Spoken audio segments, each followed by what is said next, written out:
Most sleep techs make this critical mistake, adding oxygen before fixing the real problem.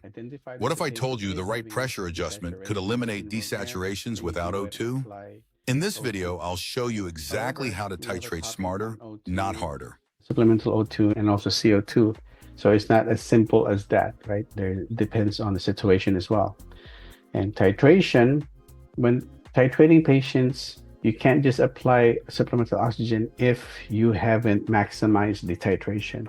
For example, you are titrating the patient and now you are at 15/11, okay, on bi-level titration. And the patient ends up with a hypopnea.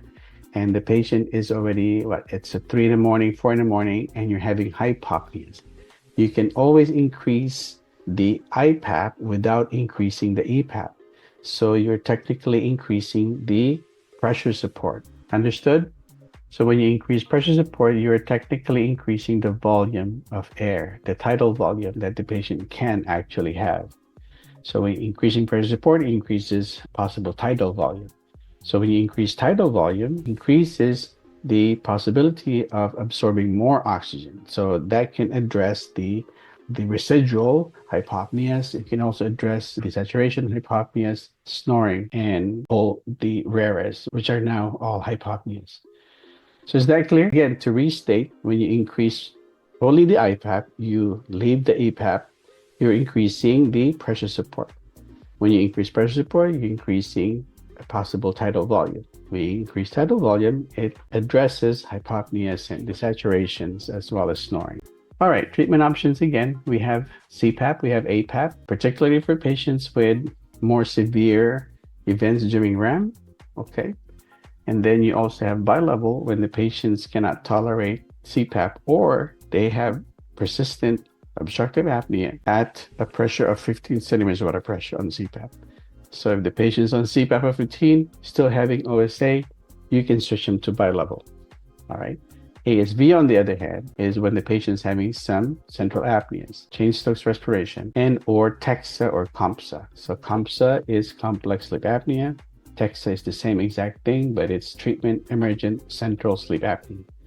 This is particularly for ASV mode.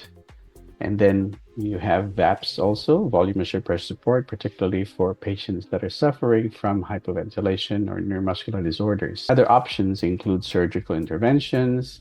There's multiple surgical interventions. The most well-known before was the UPPP. They will cut pretty much all of the tissues that are close to the upper airway, or the uvula, the tonsils, or the adenoids. But they have other types of surgical interventions now that are less drastic. Okay, we will talk about them in our other chapters. Yeah, regarding PAP and ASV, can I use BiPAP ST on patients who have Cheyne-Stokes instead of ASV? You can, in theory, since they have central, you can put a backup rate and try to eliminate the Cheyne-Stokes. However, because of the pathology, because of the disease itself, the patient will not respond positively. And the reason why is because you have a constant pressure support. So you're giving the patient the same exact volume of air, the same exact tidal volume each breath.